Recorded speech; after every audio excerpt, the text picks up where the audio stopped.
Salam alaikum, Zulflaoun, bonsoir. Depuis la disparition du président Houari Boumediene, les militaires avaient toujours préféré agir en sous-main, tout en contrôlant la façade civile du pouvoir.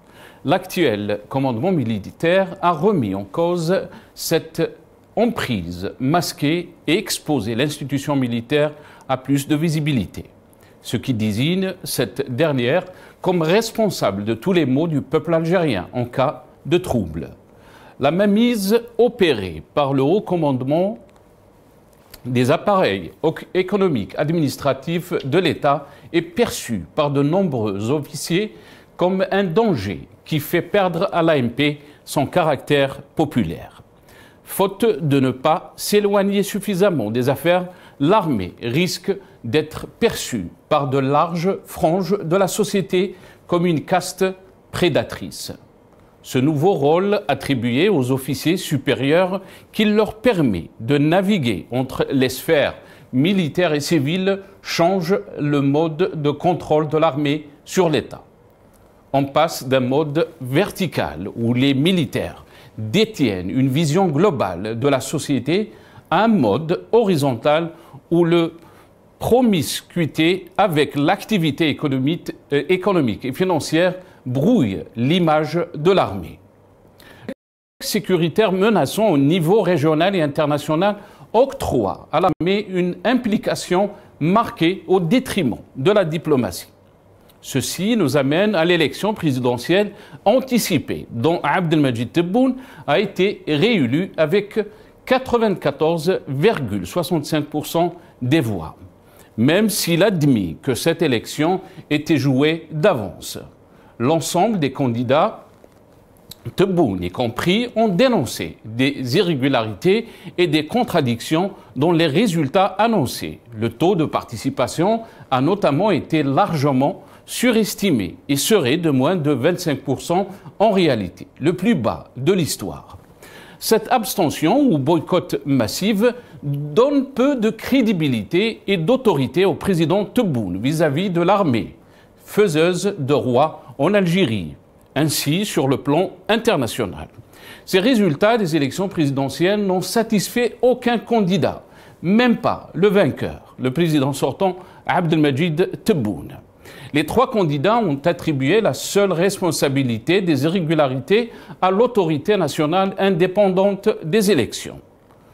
La réaction de la présidentielle traduit en fait un malaise face à ce qui serait une forme de déstabilisation.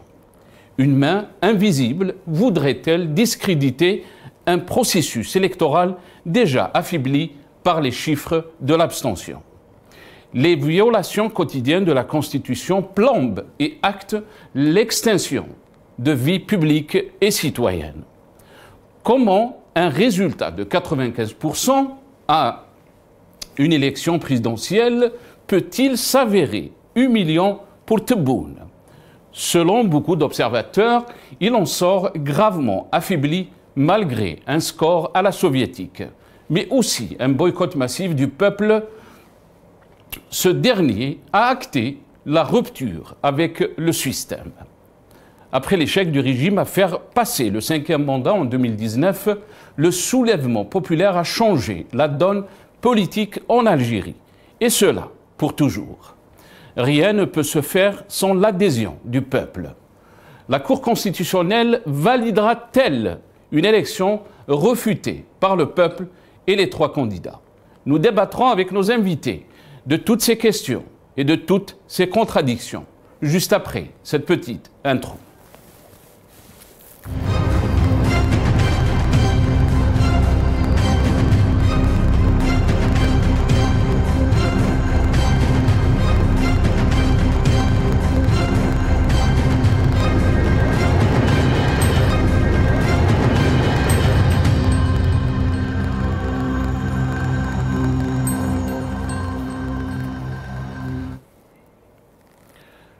Algérie, la Cour constitutionnelle validera-t-elle l'élection présidentielle? C'est le titre de notre émission pour ce soir. Et pour en parler, j'ai le plaisir d'accueillir dans cette émission Lias Djbeili, ingénieur, économiste, militant politique. Il est avec nous depuis Paris via Skype. Lias Djbeili, bonsoir.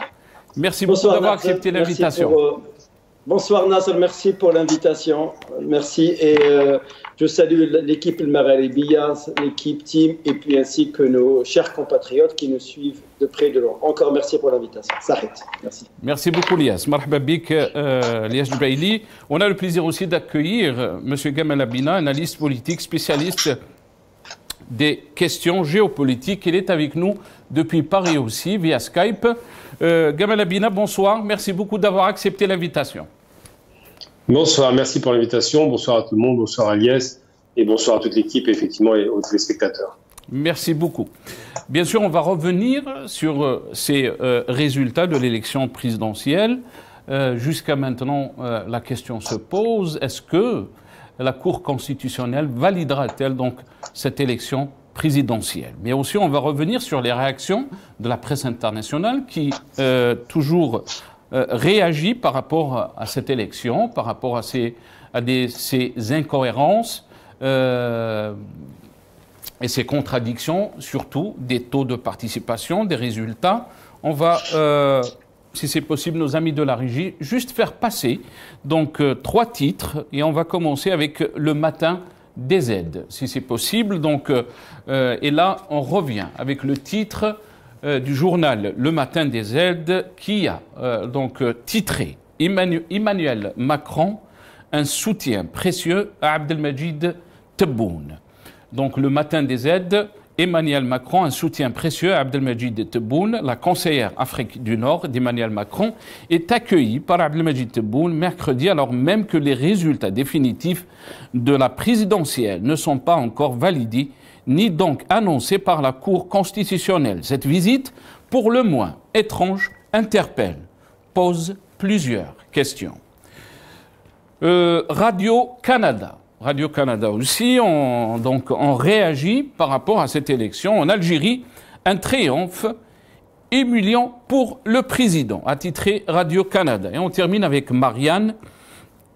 Immobilisme, chômage. Après les élections, l'Algérie toujours au bord du gouffre, embourdée dans un drôle d'imbroglio. Après une élection présidentielle marquée par une abstention massive, l'Algérie prouve une nouvelle fois qu'elle est en crise. Une crise politique, mais également sociale et économique qui pousse chaque année sa jeunesse à fuir le pays. On va aller, avant de rentrer dans le vif du sujet avec nos invités, bien sûr, on va écouter Chorfi, donc cette annonce de taux de participation. On l'écoute.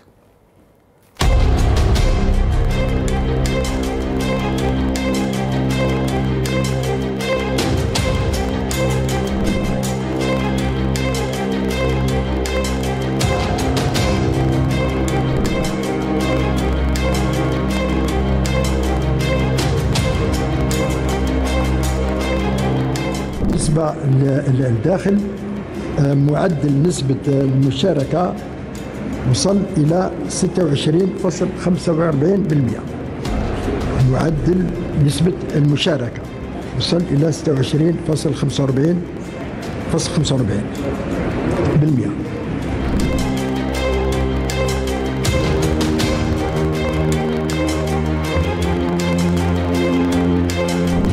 فيما يخص داخل الوطن بالطبع على 8 بتوقيت الجزائر يوصل معدل نسبة المشاركة الأولية إلى 48.03%.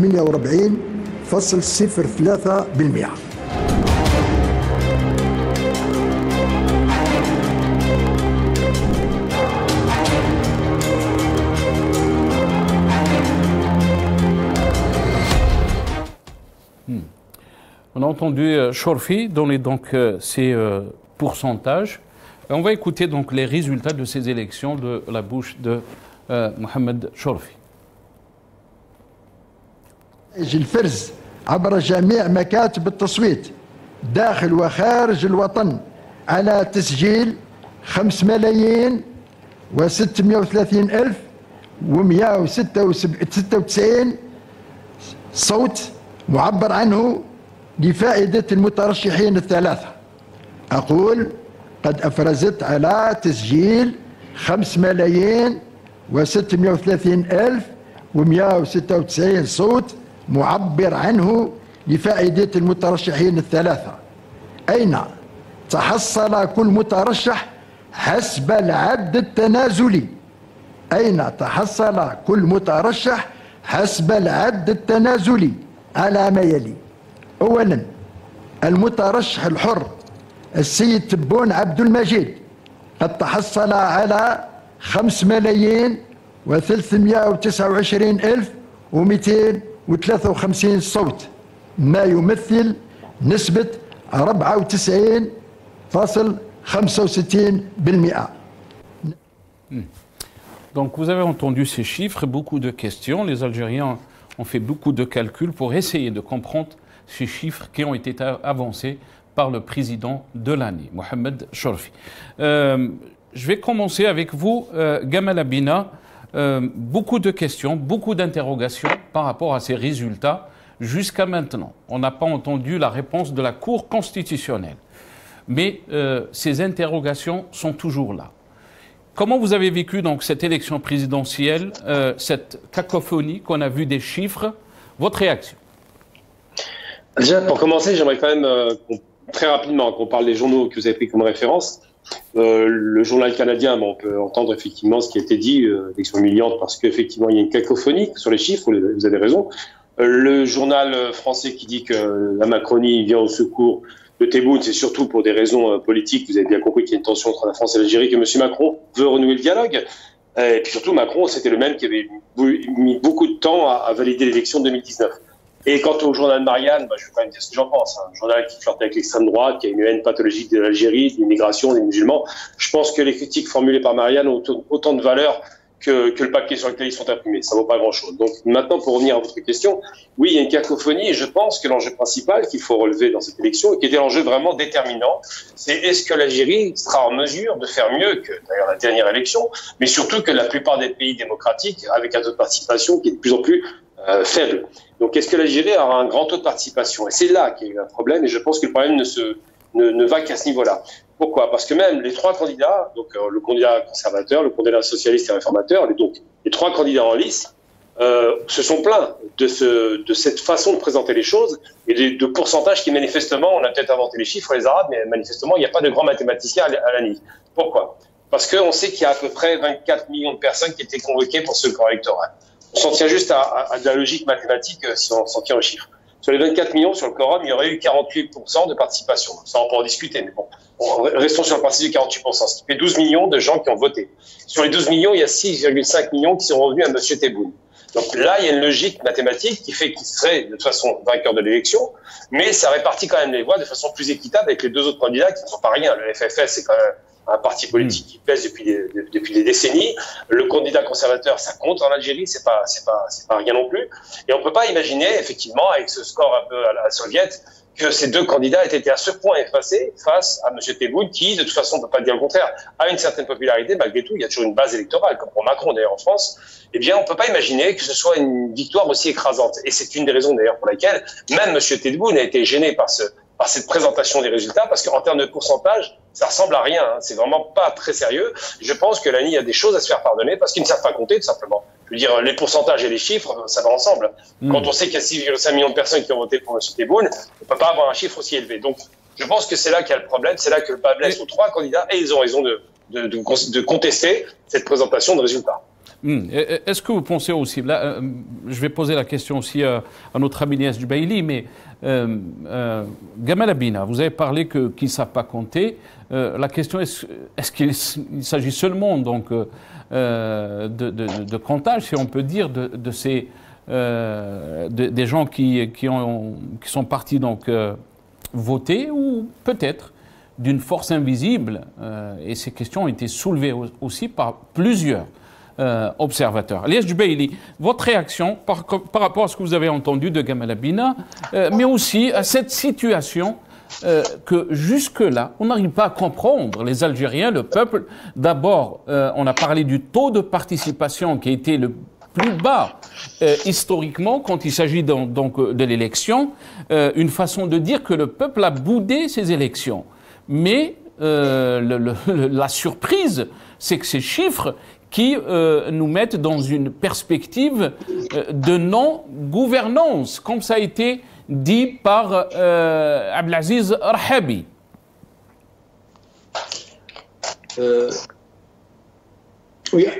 Oui, absolument. Donc, oui, absolument. Moi, juste, je veux revenir pour voir un petit peu. Je ne suis pas là pour comparer l'Algérie avec un autre pays, mais je ne sais pas si vous vous rappelez, durant les élections présidentielles américaines, entre Al Gore, le candidat démocrate, et Bush Junior, le candidat républicain. Ça s'est joué dans l'État de Floride. On voyait, c'est un suffrage universel indirect. On a vu que les agents électoraux prenaient la carte et contrôlaient et vérifiaient jusqu'au bout. C'est-à-dire, ils voulaient faire parler la démocratie. C'est ça. Cafouillage ou pas, tripatouillage ou pas, en tout cas, c'était pour faire parler la démocratie. C'est ça ce qu'on appelle une vraie démocratie. Revenons à notre cher pays. Alors, que s'est-il passé? Pour moi, le comptage, la déclaration des résultats des élections présidentielles est un événement, est une tournure dans l'histoire de l'Algérie. On n'a jamais vu cela. On n'a jamais vu cela. C'est-à-dire, on va essayer de faire une chronologie de l'activité de l'année. À 13h, heure locale, ils annoncent 13% de taux de participation en Algérie et 16% en Europe. À 17h, ils annoncent 26%. À 20h, ils ont repoussé l'heure de fermeture des bureaux à 20h. 20h, ils annoncent 48,4%. C'est-à-dire, on va s'intéresser à la tranche entre 17h et 20h. Entre 17h et 20h, il y a 7 millions d'électeurs. En 3 heures, il y a 120%. Si vous faites, il y a 120%. Si vous faites ce qu'on appelle la proportion entre pourcentages. En 3 heures, ils ont créé 7 millions d'électeurs, ce qui donne 120%. Il faut savoir, Chab el-Jazairi, à tout le peuple algérien, qu'en mathématiques, la variante statistique, que les pourcentages ne s'additionnent pas. On ne peut pas additionner les pourcentages. C'est comme ça. Les pourcentages en mathématiques, on les multiplie.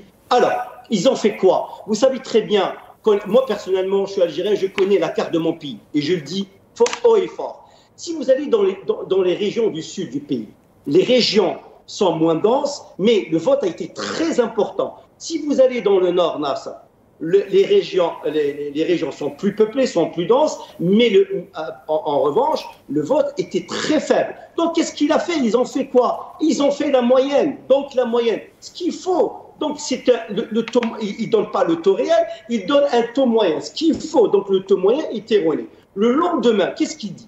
Ils annoncent sur 24 millions d'électeurs inscrits, il y a 5,3 qui ont voté. 5 630 000, exactement 196. Et là, bien sûr, la question qui se pose, Lias Jubaili, je vais vous laisser développer donc votre analyse, mais la question qui se pose, comment on est passé donc, comment peut-on parler de 48% alors qu'on a avancé un chiffre de 5 630 196 de votants, le nombre donc de votants qui a été accordé à Abdelmajid Tebboune, il a avancé un chiffre de 5 320 000.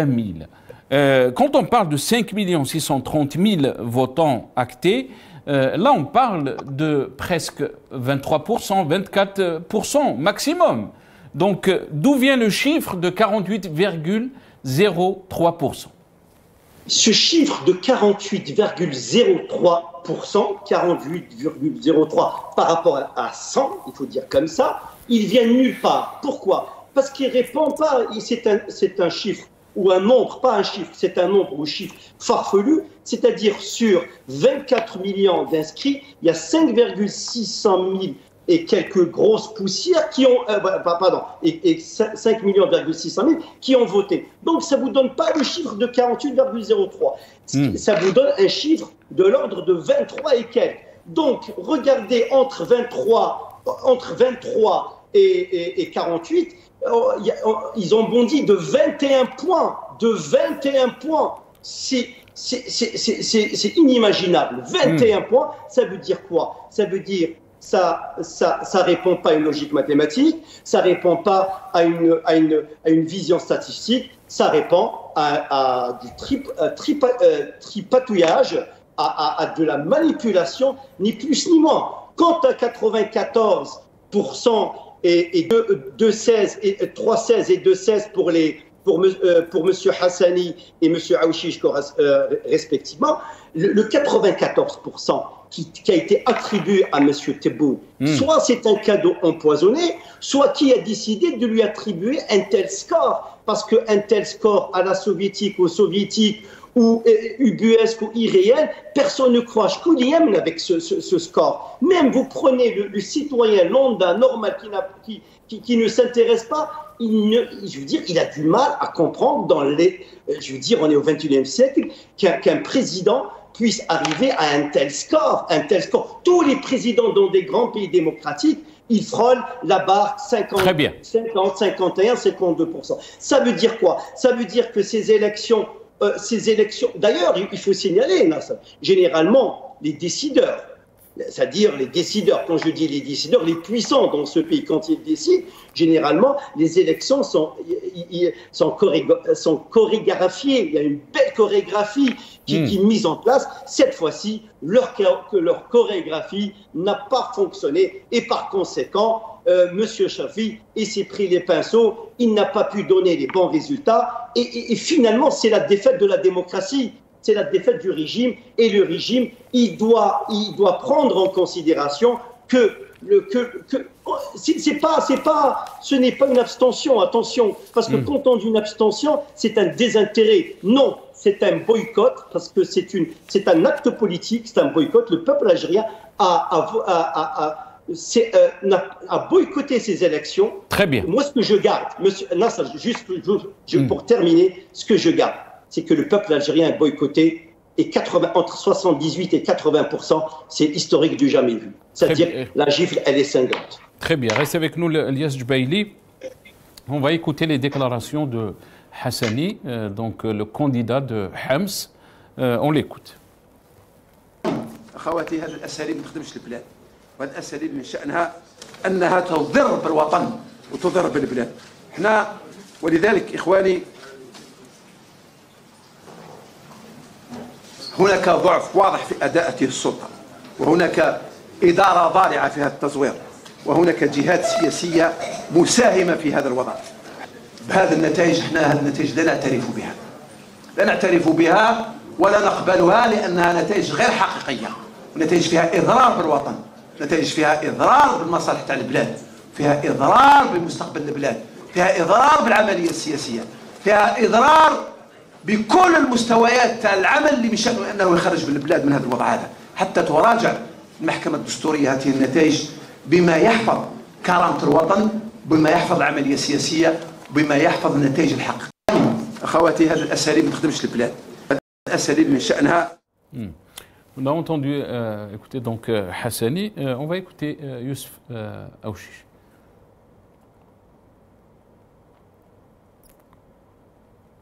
الرأي الوطني العام بأننا نحتفظ بكامل حقوقنا في اتخاذ جميع الإجراءات القانونية للحفاظ على اختيار وإرادة الناخبين، ونطالب بإلحاح بفتح تحقيق معمق لتحديد المسؤوليات حول هذه المهزلة،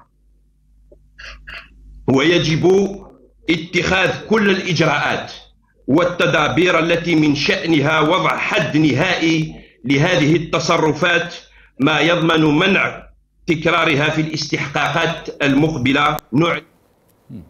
Donc, Gamal Abina, le représentant, donc le candidat de Hems, il parle de fraude électorale et qu'il dénonce donc ces résultats, mais aussi le candidat du FFS parle d'ouverture d'une enquête et dénonce aussi donc ces résultats. Pour l'instant, la balle est à la Cour constitutionnelle, donc pour l'instant la Cour constitutionnelle n'a pas tranché. Comment vous voyez les choses se développer quand on voit donc cette cacophonie au niveau des chiffres, mais aussi des candidats qui parlent de fraude? Est-ce que la faute est seulement au niveau de l'ANI, donc, ou ça dépasse le niveau de l'ANI? Alors déjà, vous avez oublié qu'il y a 3 candidats. Il n'y en a pas que les 2, mais Tebboune aussi a trouvé que les résultats n'étaient pas normaux.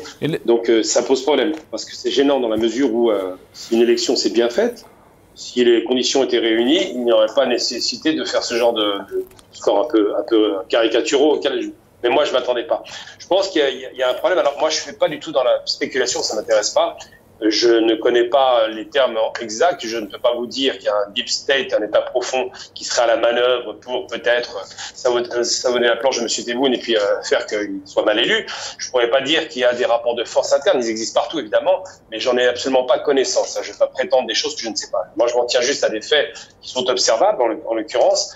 Effectivement, on a une Annie. Mais quand on voit les chiffres, Gamal Abina, désolé, je vous ai coupé la parole. Quand on voit les chiffres et on analyse les chiffres de Abdelmadjid Tebboune, donc le président sortant, presque 95%, et ce chiffre nous renseigne qu'il y a des agissements qui ne sont pas normaux. Moi, la question que je me pose, c'est est-ce qu'ils l'ont fait exprès? Est-ce que c'est les incapables, ce qui ne serait pas étonnant non plus? Est-ce que c'est les gens qui veulent effectivement le dévaloriser dans sa victoire qui était annoncée, hein, c'est pas une surprise là-dessus, alors qu'il aurait pu avoir une victoire tranquille à 52, 53, 55%, ce qui est une victoire honorable. Est-ce que c'est intéressant de copier un modèle, le pire qui soit, parce qu'on a parlé de soviets, mais en réalité, il ne faut pas aller bien loin. Tom Ben Ali, c'est monsieur 99%. Il faisait des scores ridicules, et les gens savaient très bien que ce n'était pas les élections, que c'était un simulacre. Donc je pense que ça dessert totalement la présidence algérienne, parce que sans cela, il y avait des chances, de fortes chances qu'il l'emporte.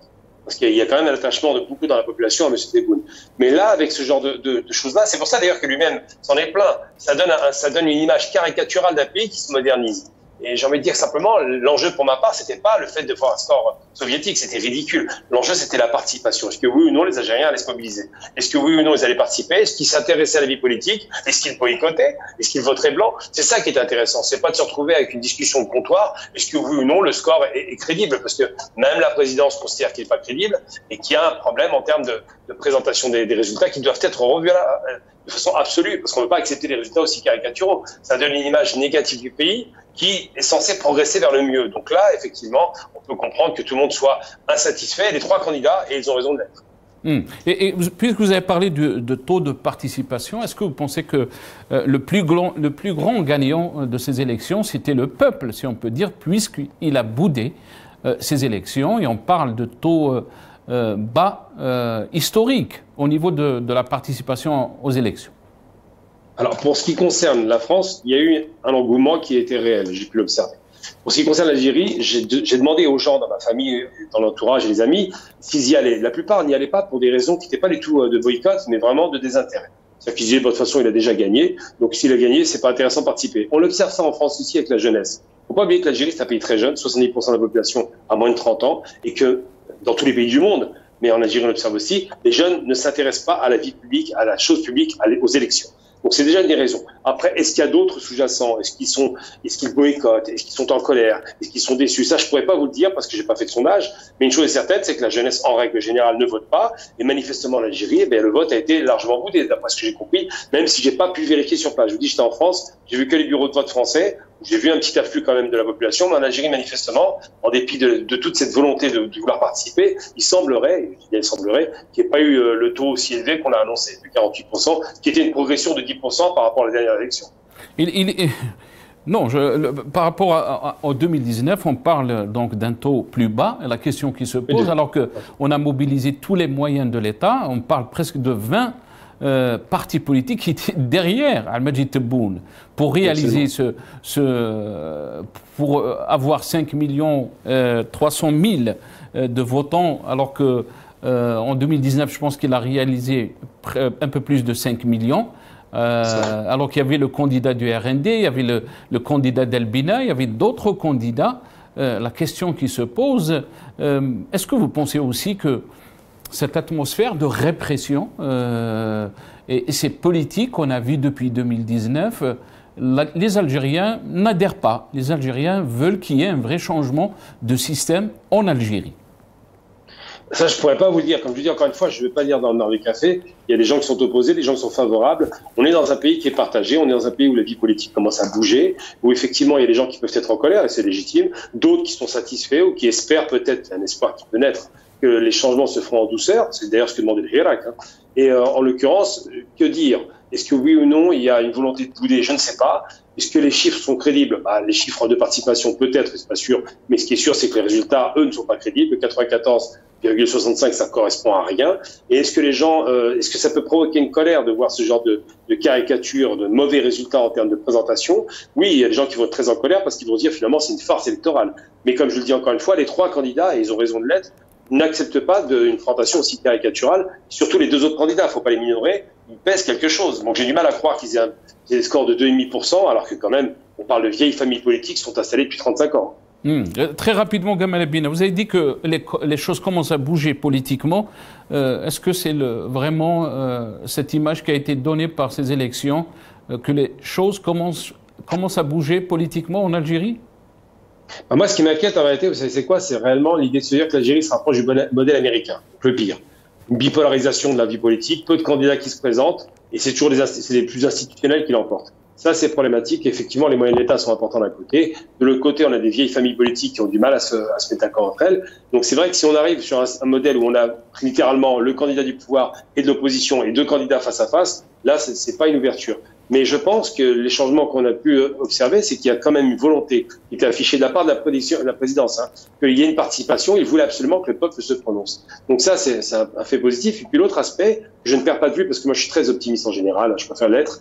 Le Hirak est toujours là, dans la tête des gens. C'est-à-dire que le Hirak a fait tomber un système qui était inique. Et si jamais, d'ailleurs, on voit bien qu'il y a une volonté de changement, si jamais il y a un retour en arrière et une volonté de revenir dans la corruption, le népotisme et la confiscation de tous les pouvoirs, je pense que la rue algérienne est largement suffisamment grande pour que les gens ressortent à nouveau. Donc il y a vraiment cette épée de Damoclès qui fait que les gens doivent bouger au niveau de la direction politique, sinon le Hirak pourrait revenir à tout moment, on le sait très bien. Très bien, restez avec nous, Gamal Abina. Lies Djbeili, avant de vous donner la parole, on va écouter dans ses déclarations anciennes, Chorfi, quand il a déclaré que nous avons un président, une constitution halal. On l'écoute. الهدف تاعنا كلنا كيف نبني الجزائر الجديدة الديمقراطية الحقيقية التي يكون فيها الكلمة الأخيرة للشعب وهو ما تم الآن في هذا الاستفتاء. هو ما تم الآن في هذا الاستفتاء ومثل ما قلت في الرئاسيات أنا أتحدى من يأتي ويثبت لي يعني انحراف واحد في مكتب واحد من ضمن 61,000 ونيف من المكاتب. هذا هو المكسب الحقيقي للبلاد. في الرئاسيات اكتسبنا رئيس حلال. اكتسبنا رئيس حلال واليوم اكتسبنا دستور حلال. حلال أي صوت فيه هو صوت حلال. Lies Djbeili, en 2024, est-ce que donc on a eu un président halal? Moi, tout d'abord, en fait, je veux pas, c'est-à-dire c'est populiste, c'est pompeux, non, c'est pas comme ça que je vois mon pays, l'Algérie. Je suis désolé, il n'y a jamais eu de démocratie en Algérie. Peut-être il y avait une tentative de libérer la pensée, de libérer l'expression, de l'intention de démocratiser notre pays, la société. Mais sinon, ça s'arrête là. Il n'y a jamais eu de démocratie. À son âge, présider l'ANI, mentir comme ça, non. Je ne sais pas comment on peut tenir de tels propos face à un peuple. Moi, je me pose la question, en dehors de ça, je ne sais pas comment on peut tenir ce rôle et puis mentir comme ça au vu du peuple. Ça, c'est décevant, c'est inquiétant. Mais ce qui est peut-être inquiétant pour plusieurs observateurs, Lies Djbeili, c'est que cette cacophonie dépasse l'ANI. Oui, absolument, tout à fait. Cette cacophonie, je ne sais pas si c'est une cacophonie ou pas, en tout cas, c'est de la manipulation, c'est du tripatouillage qui est imposé, qui est structuré, qui a été étudié dans l'antichambre des décideurs. C'est ça la question. C'est que peut-être la partition a mal fonctionné. Vous savez, vous avez un grand musicien, quand il vient pour faire sa partition, peut-être il va louper une ou deux syllabes et c'est bon, toute la partition, elle est loupée. Peut-être ils ne s'attendaient pas. Les dirigeants ne s'attendaient pas, parce que généralement les élections en Algérie sont chorégraphiées, sont travaillées, sont étudiées, jusqu'à la virgule près. Ça n'a pas fonctionné. Moi, ce que je vois, c'est que l'exhortation des Algériens à participer à l'élection présidentielle, c'était le thème majeur de Tebboune. Il a exhorté le peuple algérien à aller voter. Mais le peuple algérien a répondu par un boycott, quasiment 80%. C'est historique. Ça veut dire quoi? Ça veut dire que le peuple algérien a décidé de ne pas approuver et de refuser, de rejeter ces élections. Ce que cherche le peuple algérien. Le peuple algérien cherche un changement significatif, un vrai changement important, c'est ça. Parce que les élections présidentielles, est-ce qu'ils vont résoudre le lendemain du citoyen algérien? Mais non, vous savez très bien. Qu'est-ce qu'ils ont fait? Ils ont jeté beaucoup de milliards à travers les fenêtres. Oui, tout à fait, des milliards ont été jetés parce que la mobilisation des biens publics, les bus, les transports, la journée chômée, payée, et ainsi de suite. Tout ça pour assister à une supercherie à grande échelle. Mais et moi, ce dont je parle, c'est notre pays c'est l'image du pays. C'est l'image. Moi, c'est pas notre image. Quand vous parlez de Elias Jubaili, vous êtes en train de parler de l'image du pays. On va revenir un peu sur les déclarations de Abdelaziz Al-Harbi, l'ancien ministre, mais aussi ancien diplomate, qui a déclaré, il a fait un post juste après donc les résultats de ces élections. Le Hirak silencieux a fini par parler. On est en train de voir le post donc dans vos écrans. Ce que je craignais et dénonçais est arrivé. Le pays entre dans une phase d'ingouvernabilité en raison de la non-satisfaction des demandes majeures du Hirak et de la fermeture des champs politiques et médiatiques. Elias Jubaili. Oui, mais il a raison, M. Rahabi. Enfin, en tout cas, en tant que citoyen lambda, j'essaie un petit peu de lire ce qu'il vient d'écrire sur X. Mais c'est normal, on est dans une phase d'intergouvernabilité. L'Algérie, elle est ingouvernable. Qui gouverne l'Algérie? Qui gouverne? Nous avons le droit de savoir qui gouverne notre pays. C'est le minimum syndical. Et nous avons le droit de savoir qui gouverne ce pays. Qui a la main prise sur le pays? Qui dirige le pays? Qui a la main sur l'économie du pays? Qui a la main sur le levier économique du pays? Qui a la main sur le tissu social du pays? Qui a la main sur la diplomatie du pays? C'est ça, nous n'avons pas le droit de dire ça. C'est joli, mais si on n'a pas le droit, nous voulons exercer notre citoyenneté, non, ça. Le minimum, notre citoyenneté, nous voulons savoir qui gouverne ce pays. Ce pays va à la dérive, à l'abîme, tout le monde le sait. On nous parle, c'est un début de démocratie. Depuis quand? Depuis 62. Il y a des pays, le Rwanda, le Botswana, c'est des pays anglophones qui sont ultra développés. Ultra développés. Allez voir ces petits pays anglophones. Il y a des petits pays francophones qui sont très développés. Prenons un petit pays, peut-être le Bénin. Le Bénin, un tout petit pays quand même, c'est très démocrate, une grande élite, l'économie qui commence à être florissante. L'Éthiopie, le Rwanda, qui sort des massacres des années 90, des massacres ethniques. Regardez, il n'y a que nous, un pays continent à l'image de l'Algérie. Elias Jubaili, c'est ça la question. Elias Jubaili, est-ce que aussi ces élections, est-ce qu'on a vu comme ces contradictions en termes des résultats, des chiffres qui ont été avancés, nous renseignent qu'il y a crise au sein du régime? Ah oui, au fait, moi personnellement, il faut analyser ça à froid. Il faut analyser la situation politique en Algérie et avoir ce qu'on appelle des éléments de lecture cohérents ce qui se passe dans notre pays. C'est des messages codés. Le 94%, c'est un message codé. Qu'on le veuille ou non. D'ailleurs, Abina, tout à l'heure, il l'a dit, enfin 94%.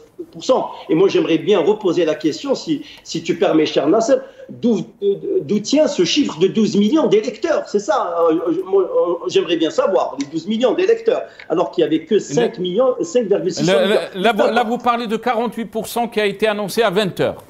Oui, tout à fait, absolument. Les 12 millions, d'où vient-il? Mais bon, on ne va pas revenir sur les chiffres. On va revenir sur la situation politique en Algérie. Moi, ce qui m'intéresse maintenant, c'est la situation politique. Très bien. On va laisser un mot à Gamal Abina. Gamal Abina, votre réaction par rapport à ce que vous avez entendu? Je dirais déjà qu'il faut faire très attention à comparaison. Les paraisons, c'est un adage qu'on connaît tous. Le Rwanda n'est pas du tout un exemple, alors très très loin d'être un exemple. C'est vrai que c'est un pays qui a subi un génocide, mais c'est aussi un pays qui profite de la RDC, qui pille les richesses de la RDC, qui est soutenu par les Occidentaux. Donc le Rwanda qui rentre dans le Commonwealth pour faire croire qu'il réussit par l'anglicisme, non. Le Rwanda est un pays prédateur. Il faut vraiment être très très mesuré par rapport à ça. L'Éthiopie est un bel exemple, je suis d'accord là-dessus. L'Éthiopie est une vraie réussite. La Chine investit à fond dans l'Éthiopie. On a essayé de déstabiliser, mais c'est un pays qui a la chance de n'avoir jamais été colonisé. 4 ans de présence coloniale, c'est rien. Ensuite, d'autres exemples, j'ai envie de dire simplement, l'Algérie, on ne peut pas rougir de tout. Il y a des choses qui ne vont pas. choses qui vont bien par rapport à la meilleure compagnie africaine, ça reste la Sonatrach. C'est la mieux gérée. C'est pas celle qui fait le plus de gaz et de pétrole, mais c'est celle qui est la mieux gérée. Donc en termes de gestion, si on avait ce modèle économique qui était appliqué dans tous les ports de la société économique algérienne, on aurait des résultats. C'est les mieux gérés parce que c'est le nerf de ce système. Oui, bien sûr, mais au Nigeria, le Nigeria est beaucoup plus riche en pétrole et en gaz. Et pour autant, c'est pas une compagnie bien gérée. C'est-à-dire que l'Algérie a besoin effectivement de sa poule d'or, mais elle la gère bien. Il y a beaucoup de pays qui ne gèrent pas bien l'Arabie, par exemple, c'est détenu par l'Amérique. Donc, il faut faire très attention à ça. Moi, je pense qu'il y a des choses positives et négatives. Ce qui est très négatif, à mon sens, alors, 12 millions de participations, 5 millions et demi de votants, ça aurait une cohérence en termes de pourcentage. S'il y avait 50% de participation, de résultats favorables à M. Tebboune. Ce qui est très mauvais, c'est effectivement une image qui en prend un coup. C'est pour ça que les 3 candidats étaient en colère, parce qu'on passe un peu pour les idiots.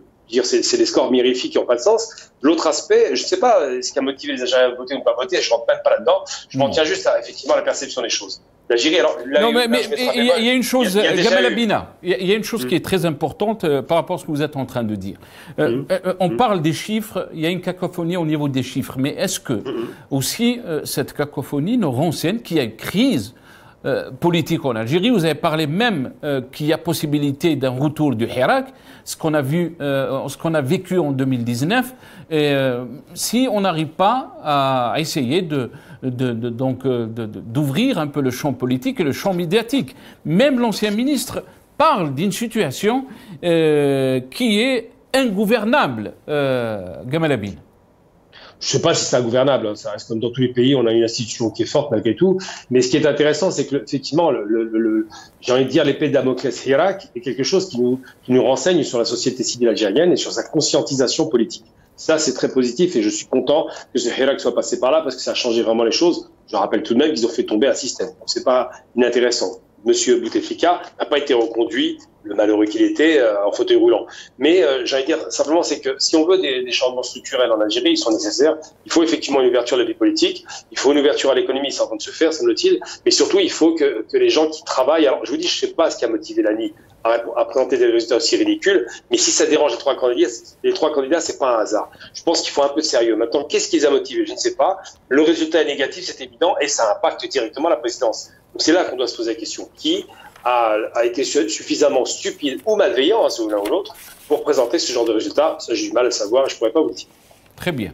Et comment peut-on lire, Gamal Abina, donc les félicitations des différents responsables étrangers, mais surtout on va parler de cet envoyé spécial qui a été envoyé donc par Emmanuel Macron, le président français, qui a félicité donc Abdelmadjid Tebboune. Quelle lecture peut-on faire de ce message, alors que pour l'instant, la Cour constitutionnelle n'a pas tranché par rapport donc à ces élections? Vous savez, comme dirait dans X-Files, la série que vous avez connue certainement, la vérité est ailleurs. Là, par contre, il ne faut surtout pas corréler le rapport Algérie-France sur des questions internes. La France a très mal joué son coup avec le Sahara occidental, et donc la France essaie de rattraper le coup en félicitant, en envoyant un petit message en douce, en disant on est des gens sympas. Parce que M. Macron a extrêmement été... Enfin, il devait faire un voyage à partir de septembre-octobre, ça a été repoussé pour des raisons évidentes. Il essaie de se rattraper en montrant qu'il est sympa, qu'il félicite la présidence, c'est une belle victoire. Et ça, c'est pas très sérieux, surtout de la part d'un homme qui, en plus, lui-même, en France... Mais pourquoi il essaye de se rattraper, Gamal Abina, quand on sait que la France... Vous avez parlé de la position de la France par rapport au dossier du Sahara. La France a tranché, alors que la France, son rôle était toujours donc de jouer l'équilibre entre les deux pays frères. Et là, ils ont basculé parce qu'ils ont essayé d'avoir une relation plus que normale, si on peut dire, avec l'Algérie, mais aucune réponse positive de la part donc, des autorités algériennes. Est-ce que vous pensez aussi qu'il y a des observateurs qui se posent la question, est-ce que Macron voulait tendre la main à Abdelmadjid Tebboune parce qu'il sort affaibli de ces élections? Ça, c'est pas faux. C'est vrai que Macron est mal élu, on le sait déjà, hein, c'est un peu la même configuration. Macron se précipite très souvent, contrairement à l'idée reçue, c'est pas un génie politique, il fait des fautes. La dissolution est une faute politique, mais on va pas rester là-dessus. Et surtout, il a voulu ménager la chèvre et le chou. Donc, il a voulu faire plaisir au Maroc en faisant une reconnaissance, tout en disant aux Algériens, mais je suis encore avec vous. Vous avez vu, j'ai beaucoup progressé sur les questions de la mémoire, sur les questions économiques. Je suis venu avec une délégation de 18 ministres. Bon, tout ça, c'est un petit peu maladroit. Dire aux Algériens, est-ce qu'il a parlé, est-ce que c'était un message aux Algériens ou c'était un message à Tebboune? Parce qu'on se rappelle très bien des déclarations. Je vais finir, je vais vous laisser. On se rappelle très bien des déclarations de Macron qui avait qualifié que le Hirak a affaibli donc le système politico-militaire et qui avait dit des choses très positives de Abdelmajid Tebboune.